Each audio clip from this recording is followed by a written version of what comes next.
What's going on, y'all? So listen.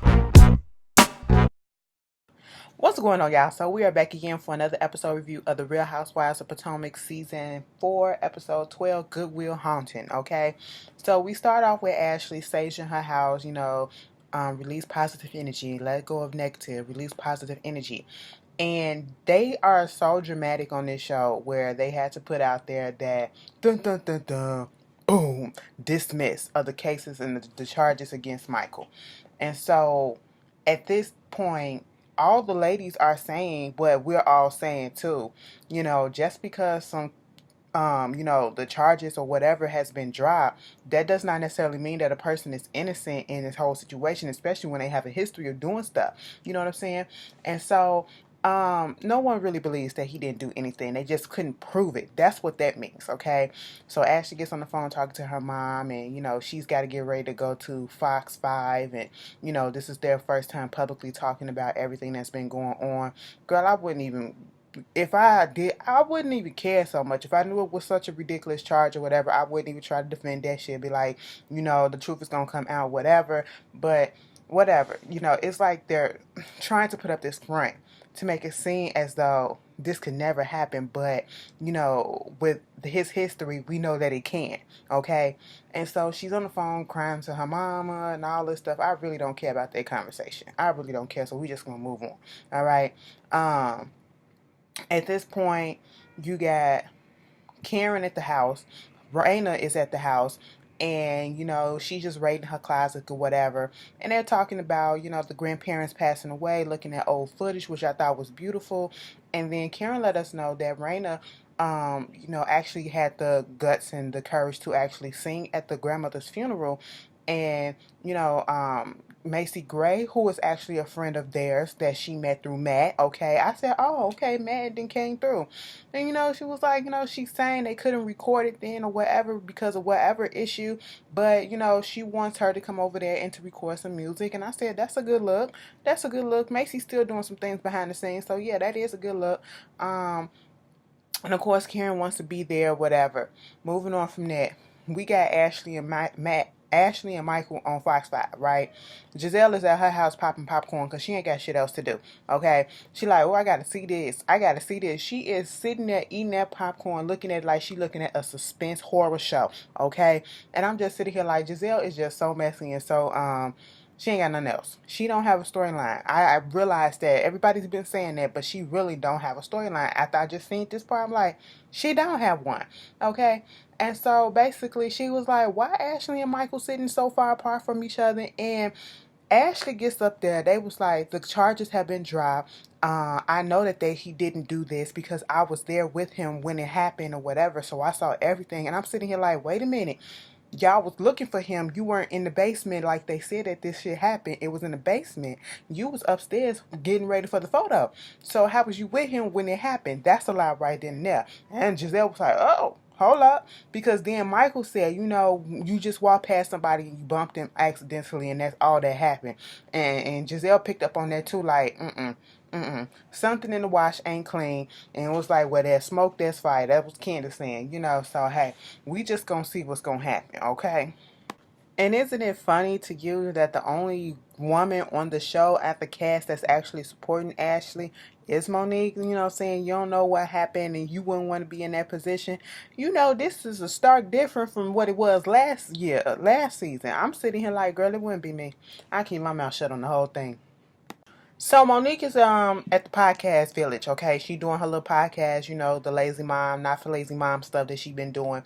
And, she been getting a lot of hits on that. So she's trying to do the intro, edit it, and all that stuff. A little rap at the beginning. He was like, oh my God, you sound like you done this before.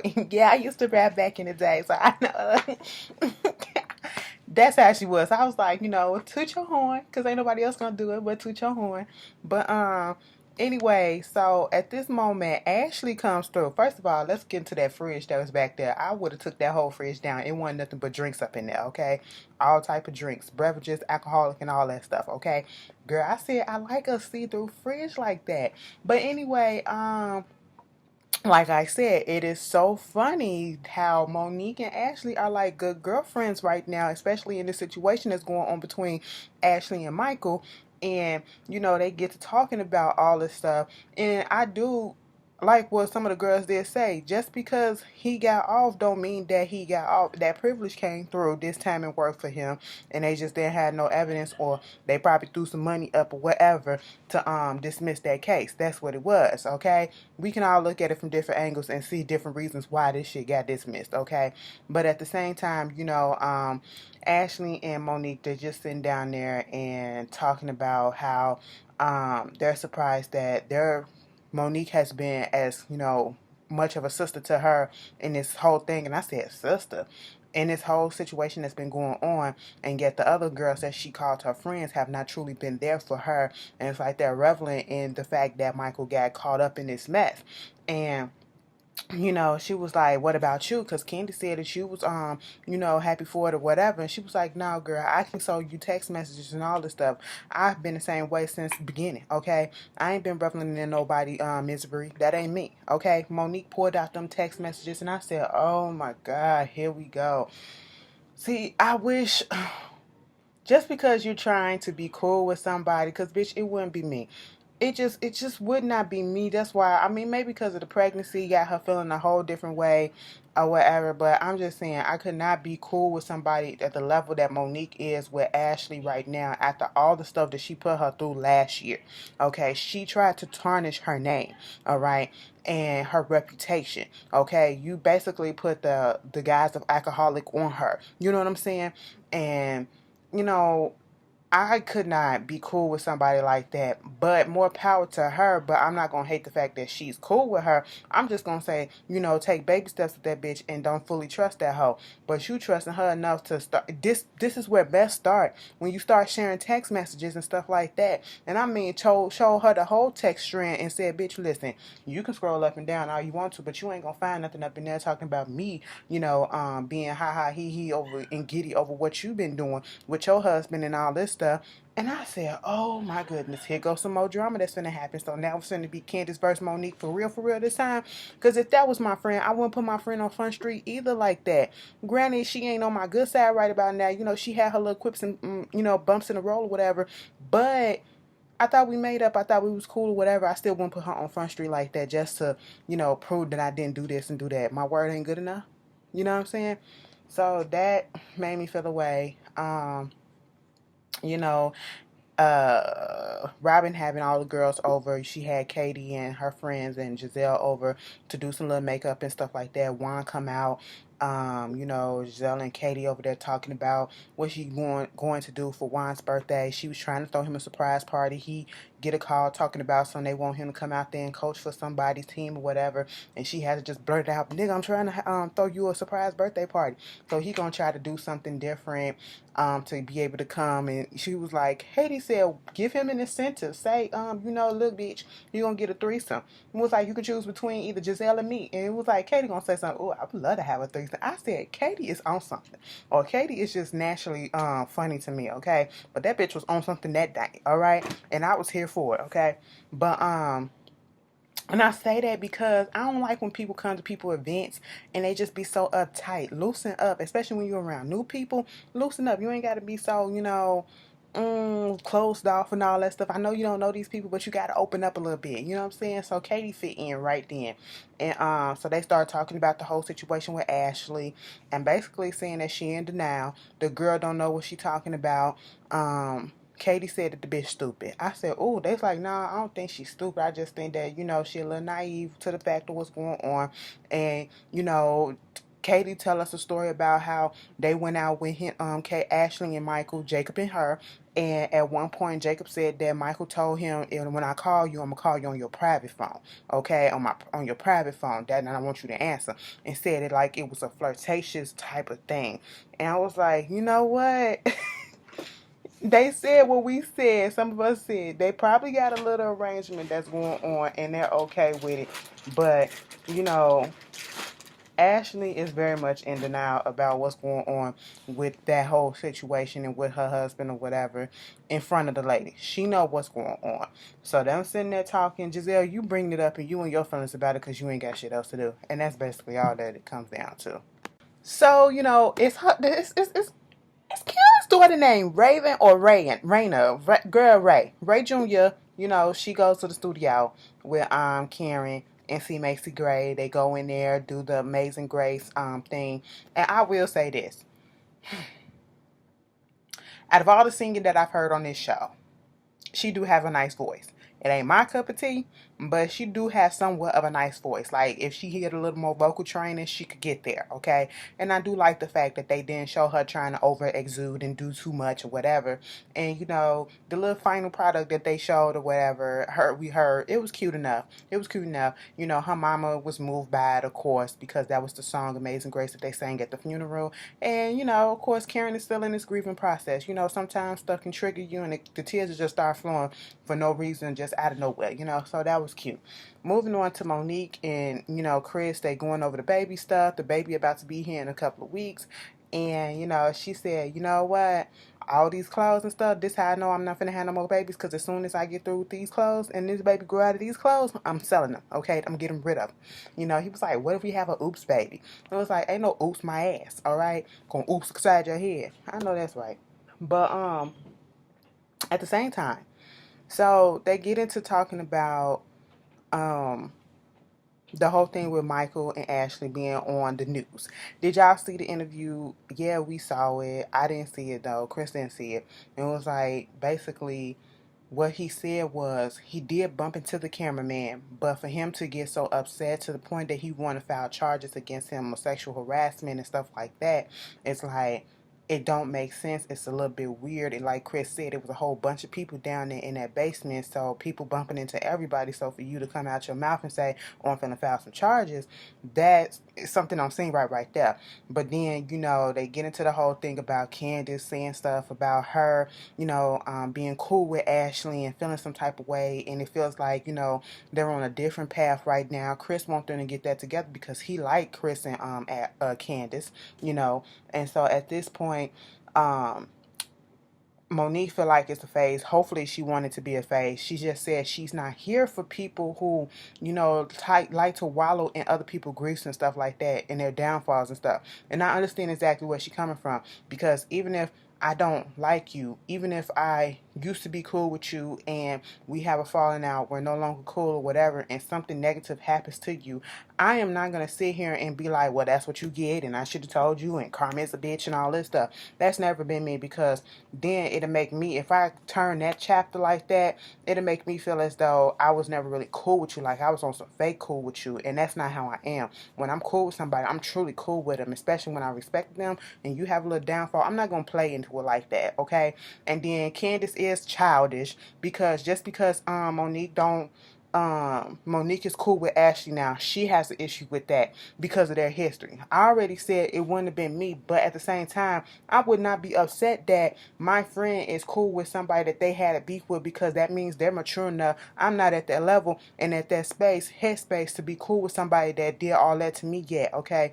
If they can put that to the side and work on their relationship, more power to them. But I'm not gonna be, oh, you can't be cool with me and cool with her at the same time, or you choosing her side. That's some petty shit. That's some childish shit. Grow up, okay? And that's what they was talking about. Hopefully, you know, Candace will grow up out of this shit. But it's Candace, so you never know.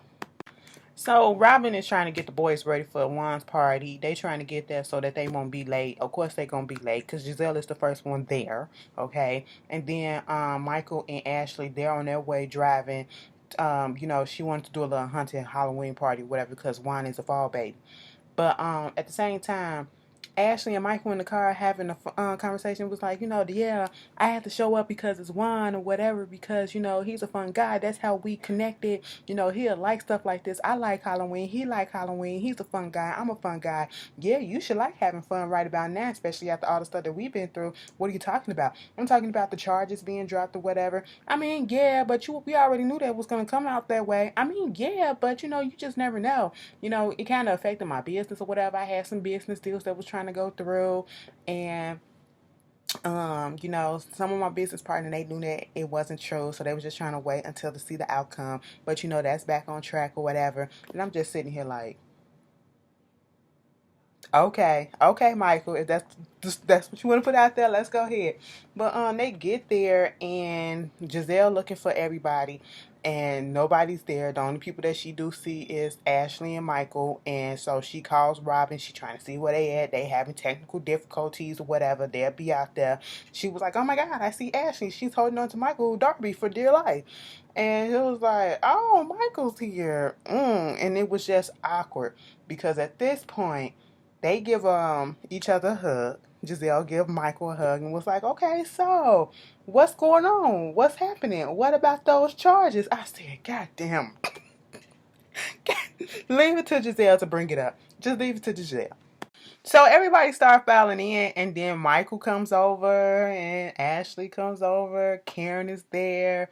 Candace is there. When Candace and Chris get there, they said I don't even think they really spoke to them or whatever, but they weren't finna give no hug or nothing like that. I think they spoke, but of course Candace wasn't finna give her no hug or nothing like that. I wouldn't either. That'd be fake on my part, okay? One thing I will say is, if I don't fuck with you, don't try to look for no, hey girl, how you doing, bitch? No, hello, and that's it. I'm gonna go back my day, okay? And so at this point, like I said, Monique is not gonna be there because she has to host a gala that night, and then Karen shows up, Juan and Robin shows up, and Juan and Michael, they just all buddy, thank you for being here and all this stuff. We're going to put all this other stuff behind us and, it's all to the good and woo, woo, woo, woo, woo, woo. And I'm just like, ooh, Robin, you going to let him around your man like that? But anyway, Robin said, so she didn't tell Juan that he was going to be there, okay? But what happened was Michael wound up calling Juan and telling Juan, you need to tell your girl to start talking about me. I said, for real, huh? And so at this point, that's when my Robin had to go ahead and tell Juan what was said, okay, and about who it was said about. But that's a good look. I guess you could say it's a good look. I don't know. Juan just like a good person, I guess, in this situation. He just not trying to start no drama. We saw when the men was together talking to each other, and Juan was leaned over, whatever. Michael came up behind, and I was like, "Oh, stop that." The thought that went through my mind, like, stop, don't hit him on the ass. And then when they was talking, and we was talking about taking them skiing and all this stuff, you might end up in different places that you didn't start off in and all this stuff. And then Chris the whole time was sitting there looking like this, with that uncomfortable smile on his face, like, they did the little haunted house. It was funny when that clown came up to Karen, was blowing that thing in her face, and she just stuck up her middle finger at him, and he just started laughing or whatever. But then they started talking about the whole charges and stuff. Talk about, because Giselle was talking to Robin. Did you say hi to Michael, whatever? I mean, I said hello, whatever. I did what I had to do. It is what it is with him. It wasn't nothing big or whatever. And it was like, I said hello, whatever, said something about, glad that the charges had dropped. Of course the charges would drop, because why wouldn't they? And then, Ashley comes over there and they get into the whole conversation about them being there for her, and then throwing shade, and how Giselle brought up the charges and stuff like that. She was like, it wasn't shady or whatever. She was like, it was almost as if you already had your mind made up. Of course, because you never said that he didn't do it. You just said that you couldn't talk about it. So therefore, I made it up in my mind that meant that he did it, and therefore we gonna go take it from there. And I was like, here we go. Y'all can't never have no event without no drama happening. Never. And Candace just standing there waiting to be tagged in. I said, okay, girl.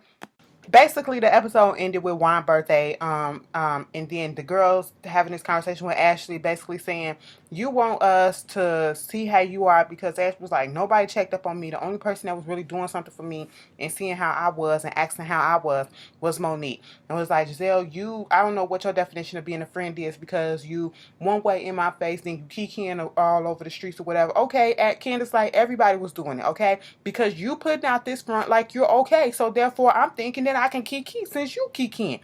And at that moment, Ashley, it just you're putting up false fronts, okay? And no one believes, you cannot get in your feelings that no one believes your husband when this has happened before. And like everybody keep on saying, where's the footage? Where's the footage? The reason why you probably cool with Monique right now, because she probably got some footage, okay? Giselle threw the shot saying, control freak Monique, she got some footage. Even if she said that the, cameras wasn't working at that time, they had to be. Baby, I don't even care about the rest of that shit, because listen, we all know it's full of shit. He did that shit. And the footage that they just showed, you ain't even had to see the stuff. You just heard the dialogue. The unseen footage, okay? Now, according to Ashley and according to Michael, basically what happened is, they was downstairs, he was high, he had to go back inside, he come back out, he's trying to come upstairs to get the take the pictures or whatever, he's bumping into people and that's it, so he said, I probably bumped into this particular cameraman or whoever it was, and I was just trying to get past that. I'm sorry, it is what it is, okay? But on the unseen footage that Bravo showed, it started at 5:58 when they was about to take the pictures and they was looking for Michael.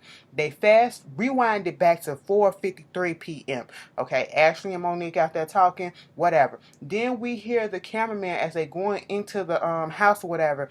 Michael said, "Hey, what's up?" or something like that, and the cameraman said, "Hey, man, don't do that." He was like, "Okay, I got you. All right." He was like, "No, don't you do that." He was like, "All right." So obviously he did something for that cameraman to do something and for him to respond, "Okay, all right, I got you." Not saying, "Oh, my bad, sorry, it was an accident." He didn't say that. He just said, "Okay, all right, I got you. All right, okay." And then later we hear, "I ain't touch your butt." Oh my God, it's not funny. It's not funny because what make it not funny is when Karen puts it in perspective about the fact that we do live in a Me Too era, okay? And the fact that, Ashley is getting her feelings about people not believing what Michael is saying and what she's saying. When Karen said, it's going to be hard for her to believe anything because she was a victim of rape, okay? He didn't rape nobody, but, she's a victim of sexual assault. So it's going to be hard for her to believe and to look at him differently. And that's understandable. And we have to think about that too. But listening to that footage that they showed at the end, do y'all think he did it or didn't do it? This is just being put on or what? Tell me in the comments and I'll see y'all later. Peace.